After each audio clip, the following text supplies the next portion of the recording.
Subscribe our YouTube channel and watch our videos.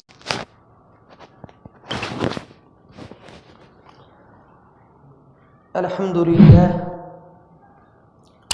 لله نحمده ونستعينه ونستغفره ونؤمن به ونتوكل عليه ونعوذ بالله من شرور أنفسنا ومن سيئات أعمالنا من يهده الله فلا مضل له ومن يضلله فلا هادي له ونشهد أن لا إله إلا الله وحده لا شريك له ونشهد أن سيدنا وسندنا وحبيبنا وشفيعنا ومولانا محمدا عبده ورسوله صلى الله تعالى عليه وعلى آله وأصحابه وبارك وسلم تسليما كثيرا كثيرا. أما بعد فأعوذ بالله من الشيطان الرجيم.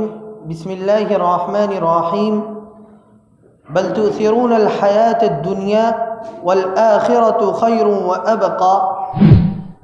آمنت بالله صدق الله مولانا العظيم وصدق رسوله النبي الكريم ونحن على ذلك من الشاهدين والشاكرين والحمد لله رب العالمين. محترم بزرگوں اور دوستوں، میں نے آپ حضرات کے سامنے خطبے میں ایک آیت تلاوت کی، بل تؤثرون الحیات الدنیا والآخرۃ خیر وابقى.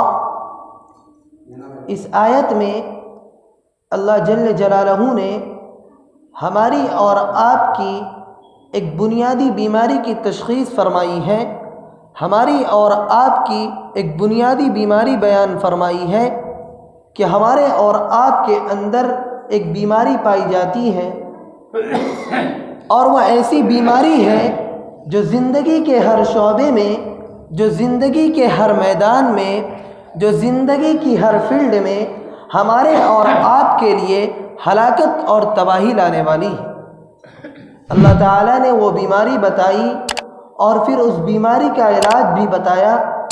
دو مختصر جملوں میں بیماری بھی بتا دی اور بیماری کا علاج بھی بتا دیا، یعنی یہ بھی بتا دیا کہ تمہارے اندر یہ خرابی پائی جاتی ہے، اور یہ بھی بتا دیا کہ اس خرابی سے بچنے کا کیا راستہ ہے، اس خرابی سے بچنے کا کیا طریقہ ہے. محترم بزرگوں اور دوستوں، اللہ تبارک و تعالی نے فرمایا بل تؤثرون الحیات الدنیا والآخرۃ خیر وابقى. ہماری اور آپ کی بنیادی خرابی یہ ہے کہ ہم اور آپ ہر معاملے میں اس دنیاوی زندگی کو ترجیح دیتے ہیں، دنیاوی زندگی کے دائرے میں رہ کر سوچتے ہیں دنیاوی زندگی کی بھلائی، دنیاوی زندگی کی فلاح، دنیاوی زندگی کی کامیابی، دنیاوی زندگی کی خوشحالی ہر وقت ہمارے اور آپ کے سامنے رہتی ہے، اور ہم اور آپ اس دنیاوی زندگی کو کس پر ترجیح دیتے ہیں؟ مرنے کے بعد آخرت والی زندگی پر. یہ ہماری اور آپ کی بنیادی خرابی ہے. محترم بزرگوں اور دوستوں، اس بیماری کا علاج یہ ہے کہ ذرا یہ بات سوچئے، جس کی خاطر ہم اور آپ دوڑ دھوپ کر رہے ہیں، ہماری مسلسل جد و جہد، ہماری دوڑ دھوپ، ہماری شب و روز کی کوشش ساری اسی دنیا کی خوشحالی کے لیے ہوتی ہے. ہماری کوشش یہ ہوتی ہے کہ میرا مکان اچھا بن جائے، مجھے پیسے مل جائے، لوگوں کے درمیان میری عزت ہو جائے، لوگوں میں میری شہرت ہو جائے، مجھے بڑا مرتبہ حاصل ہو جائے، مجھے بڑا منصب مل جائے، مجھے بڑا عہدہ مل جائے. ساری کوششوں کا نتیجہ یہ دنیاوی زندگی بنی ہوئی ہے. لیکن کیا کبھی ہم نے اور آپ نے یہ سوچا جس کی خاطر ہم اور آپ دوڑ دھوپ کر رہے ہیں، جس کی خاطر حلال و حرام ایک کر رکھا ہے، جس کی خاطر ایک دوسرے کے دشمن بن جاتے ہیں، جس کی خاطر ایک دوسرے کے خون کے پیاسے بن جاتے ہیں، وہ کتنے دن کی زندگی ہے؟ اور اس کے بعد یعنی مرنے کے بعد جو زندگی آنے والی ہے وہ اس زندگی کے مقابلے میں کیسی بہتر زندگی ہے، یہاں کی زندگی کے مقابلے میں وہ زندگی کیسی اچھی زندگی ہے، یہاں کی زندگی کے مقابلے میں وہ زندگی ہمیشہ ہمیشہ باقی رہنے والی ہے. کیا کبھی ہم نے اور آپ نے اس کے بارے میں سوچا؟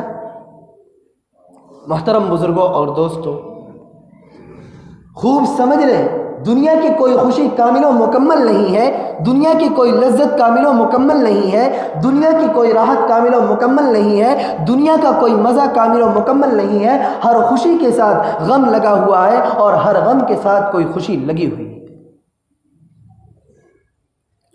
کھانا اچھا رکھا ہوا ہے، بھوک لگی ہوئی ہے، کھانے میں لذت بھی آ رہی ہے، لیکن دماغ کے اوپر کوئی ایسی فکر مسلط ہے، اس کی وجہ سے سارا کھانا بیکار، ساری لذت بیکار۔ محترم بزرگوں اور دوستوں، دنیا کی کوئی خوشی ایسی نہیں جو کامل ہو، دنیا کی کوئی خوشی ایسی نہیں جو مکمل ہو، دنیا کا کوئی مزہ ایسا نہیں جو کامل ہو، دنیا کا کوئی مزہ ایسا نہیں جو مکمل ہو۔ محترم بزرگوں اور دوستوں، لوگ سمجھتے ہیں کہ مال و دولت جمع کر لوں گا تو اطمینان حاصل ہو جائے گا، سکون مل جائے گا، لیکن آپ ذرا بڑے بڑے سرمایہ داروں کو، بڑے بڑے مل کے مالکوں کو، بڑے بڑے اونروں کی زندگی میں جھانک کر دیکھیں گے تو بظاہر آپ کو ایسا لگے گا کہ عالیشان کار ہیں، شاندار بنگلہ ہے، حشم و خدم، نوکر چاکر سبھی کچھ موجود ہیں، اسباب راحت سارے کچھ میسر ہیں، لیکن صاحب بہادر کو رات کے وقت نیند نہیں آتی۔ نیند لانے کے لیے گولیاں کھانی پڑتی ہے، گولیاں کھا کر نیند لائی جاتی ہے، ڈاکٹروں سے گولیاں لے کر کھا کر نیند لائی جاتی ہے۔ اس کے مقابلے میں ایک مزدور، ایک کسان، جس کے پاس یہ مسیری تو نہیں، جس کے پاس یہ ایئر کنڈیشن کمرہ تو نہیں، جس کے پاس یہ کولر تو نہیں، جس کے پاس یہ اے سی تو نہیں، لیکن رات کے وقت تھک ہار کر جب اپنے سر کے نیچے اپنا ہاتھ رکھ کر سوتا ہے تو 8 گھنٹے کی بھرپور نیند لے کر اٹھتا ہے۔ بتاؤ میرے عزیزو، رات اس سرمایہ دار کی اچھی گزری یا اس مزدور اور کسان کی؟ آرام دہ بستر ہے، مسیریاں ہیں، ایئر کنڈیشن کمرہ ہے، ہو سکتا ہے جنریٹر بھی لگا ہو، لیکن نیند نہیں آتی۔ محترم بزرگوں اور دوستوں، اللہ تعالیٰ نے اس کائنات کا نظام ایسا بنایا ہے کہ اس کی کوئی خوشی کامل و مکمل نہیں ہے، اس کی کوئی لذت کامل و مکمل نہیں ہے، اس کی کوئی راحت کامل و مکمل نہیں ہے۔ محترم بزرگوں، اللہ تعالیٰ نے اس کائنات میں 3 عالم پیدا کیے ہیں۔ ایک عالم وہ ہے جس میں خوشی ہی خوشی ہے، لذت ہی لذت ہے، مزہ ہی مزہ ہے، راحت ہی راحت ہے، وہاں صدمے کا کوئی نام نہیں، فکر و تشویش کا کوئی راستہ نہیں، غم کا کوئی نام نہیں، اور وہ عالم ہے جنت۔ اور ایک عالم اللہ نے وہ پیدا کیا جو صدمے ہی کی جگہ ہے، جہاں تکلیف ہی تکلیف ہے، پریشانی ہی پریشانی ہے، غم ہی غم ہے، وہاں خوشی کا کوئی راستہ نہیں، راحت کا کوئی راستہ نہیں، اور وہ عالم ہے جہنم۔ اللہ تعالی ہم سب کو اس سے محفوظ رکھے۔ تیسرا عالم اللہ نے جو پیدا کیا، یہ دنیا غم اور خوشی سے ملی جلی ہوئی ہے۔ یہاں غم بھی ہے، یہاں تکلیف بھی ہے، یہاں راحت بھی ہے، یہاں خوشی بھی ہے، یہاں مزہ بھی ہے۔ لہذا اگر کوئی شخص یہ چاہے کہ اس دنیا میں مجھے کوئی تکلیف نہ ہو، لہذا اگر کوئی شخص یہ چاہے اس دنیا میں مجھے کوئی صدمہ نہ پہنچے، لہذا اگر کوئی شخص یہ چاہے کہ اس دنیا میں کوئی کام میری مرضی کے خلاف نہ ہو، تو وہ دنیا کی حقیقت سے بے خبر ہے۔ اس دنیا میں یہ نہیں ہو سکتا۔ ارے اور تو اور اللہ کے محبوب ترین بندے یعنی انبیاء کرام علیہ السلام اس دنیا کے اندر تشریف لاتے ہیں تو ان کو بھی تکلیفوں کا سامنا کرنا پڑتا ہے، انہیں بھی صدمے جھیلنے پڑتے ہیں، انہیں بھی مصیبتیں اٹھانی پڑتی ہے۔ بلکہ حدیث میں نبی کریم صلی اللہ علیہ وسلم نے ارشاد فرمایا، اشد الناس بلاء الانبیاء ثم الامثل فالامثل۔ اس دنیا کے اندر سب سے زیادہ آزمائشیں انبیاء کرام علیہ السلام پر آتی ہیں، اور پھر اس کے بعد جتنا جو قریب ہوتا ہے یعنی انبیاء کرام علیہ السلام سے جتنا جو قریب ہوتا ہے ان پر آزمائشیں آتی ہیں۔ میں یہ عرض کر رہا تھا کہ دنیا کی کوئی خوشی کامل و مکمل نہیں ہے، دنیا کی کوئی لذت کامل و مکمل نہیں ہے، دنیا کی کوئی راحت کامل و مکمل نہیں ہے، دنیا کا کوئی مزہ کامل و مکمل نہیں ہے۔ اگر اس دنیا کے اندر آپ کو کوئی خوشی مل بھی گئی تو وہ ہمیشہ ہمیشہ کے لیے نہیں رہے گی، بلکہ ہو سکتا ہے اگلے لمحے ختم ہو جائے، ہو سکتا ہے 1 گھنٹہ چل جائے، ہو سکتا ہے کل تک چل جائے، ہو سکتا ہے 1 مہینہ چل جائے، ہو سکتا ہے 1 سال چل جائے، لیکن اس کو ختم ہی ہونا ہے۔ میرے عزیزو، دنیا کی کوئی خوشی ایسی نہیں جو کامل ہو، دنیا کا کوئی مزہ ایسا نہیں جو کامل ہو، دنیا کی کوئی لذت ایسی نہیں جو کامل ہو۔ محترم بزرگوں، باری تعالیٰ فرماتے ہیں آخرت خیر ہے، خیر کے معنی ہوتے ہیں کامل، اس کی لذت بھی کامل ہے، اس کی راحت بھی کامل ہے، اس کا مزہ بھی کامل ہے۔ محترم بزرگوں، حدیث کا مضمون ہے یہاں دنیا کے اندر ایک کھانا اچھا لگ رہا ہے، دل چاہ رہا ہے کہ کھائیں، ایک پلیٹ کھائی، دو پلیٹ کھائی، ایک روٹی کھائی، دو روٹی کھائی، آخر ایک ایسی حد آ گئی کہ اب اگر کھانا بھی چاہیں تو کھا نہیں سکتا۔ وہی کھانا جس کی طرف دل لپک رہا تھا، وہی کھانا جس کی طرف آدمی شوق سے بڑھ رہا تھا، چند لمحوں کے اندر اس سے نفرت ہو گئی۔ اب اگر کھانا بھی چاہے تو کھا نہیں سکتا۔ اگر کوئی شخص انعام بھی دینا چاہے کہ 1000 روپے لے لو اور کھا لو، تب بھی وہ نہیں کھائے گا، اس لیے کہ پیٹ کی ایک حد تھی، وہ حد آ گئی۔ باری تعالیٰ فرماتے ہیں آخرت میں جو غذا دی جائے گی، آخرت میں جو نعمتیں عطا کی جائے گی، اس میں یہ مرحلہ نہیں ہوگا کہ صاحب اب پیٹ بھر گیا، اب تو دل نہیں چاہ رہا ہے، اب تو کھانے کو دل نہیں چاہ رہا ہے۔ یہ مرحلہ جنت میں نہیں آئے گا۔ جو نعمتیں دی جائے گی وہ کامل ہوگی، جو نعمتیں عطا کی جائے گی وہ کامل اور مکمل ہوگی۔ تو باری تعالیٰ فرماتے ہیں آخرت بہتر بھی ہے اور باقی رہنے والی بھی ہے، دنیا بہتر بھی نہیں اور باقی رہنے والی بھی نہیں۔ پھر بھی ہمارا اور آپ کا حال یہ ہے کہ ہم اس دنیاوی زندگی کو ترجیح دیتے ہیں، شب و روز اس کی دوڑ و دھوپ میں مگن رہتے ہیں اور آخرت کا خیال نہیں کرتے۔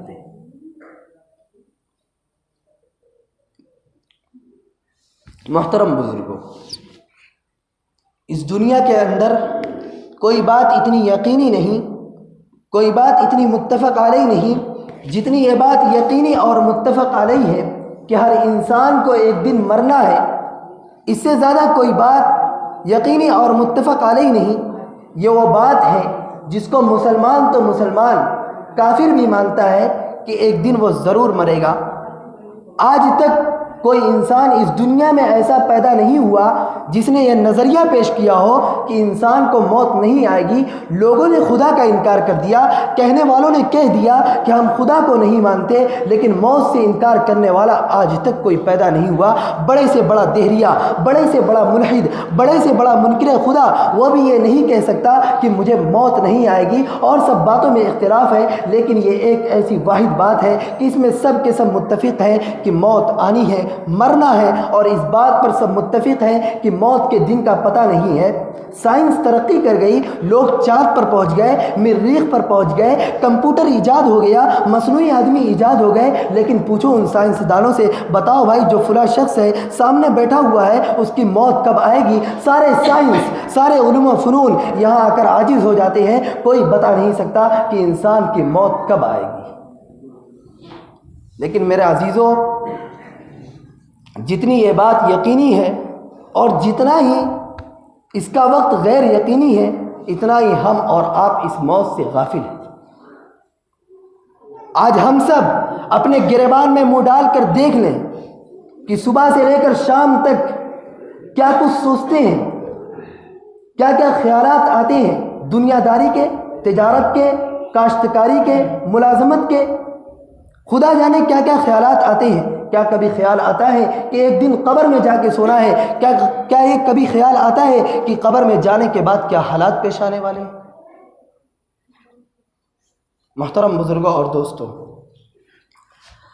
حضرت عمر فاروق رضی اللہ تعالیٰ عنہ، خلیفہ راشد، آدھی دنیا کا حکمراں، وہ حکمراں جس سے قیصر و کسریٰ کے ایوان تھر تھراتے تھے، سادہ کپڑوں میں ملبوس تھے، سفر پر جا رہے تھے، راستے میں بھوک لگتی ہے۔ اب وہ زمانہ کوئی ہوٹلوں کا، کوئی ریسٹورنٹ کا نہیں تھا کہ جا کر بیٹھ گئے اور کہا کہ بھوک لگی ہے اور کھانا کھا لیا۔ دیکھا کہ ایک ریوڑ بکریوں کا چر رہا ہے، سوچا کہ اس بکری والے کے پاس جا کر دودھ کا ایک پیالہ لے لیتے ہیں اور اس سے بھوک مٹا لیتے ہیں۔ اس چرواہے کے پاس جاتے ہیں اور جا کر عرض کرتے ہیں کہ مجھے بھوک لگی ہے، ایک پیالہ دودھ مجھے دے دو۔ وہ چرواہا کہتا ہے کہ بکری تو میری تو نہیں ہے، میرے آقا کی ہے، اور میں جب تک اپنے آقا سے اجازت طلب نہیں کروں گا اس وقت تک میں آپ کو دودھ نہیں دے سکتا۔ محترم بزرگوں اور دوستوں، حضرت عمر فاروق رضی اللہ تعالیٰ عنہ حکمراں بھی تھے، معلم و مربی بھی تھے، اور اپنے رعایا کی جانچ پڑتال بھی کیا کرتے تھے۔ حضرت عمر فاروق رضی اللہ تعالیٰ عنہ نے اس چرواہے سے کہا کہ میں تم سے ایک بات عرض کرنا چاہتا ہوں۔ چرواہے نے جواب دیا، کہیے۔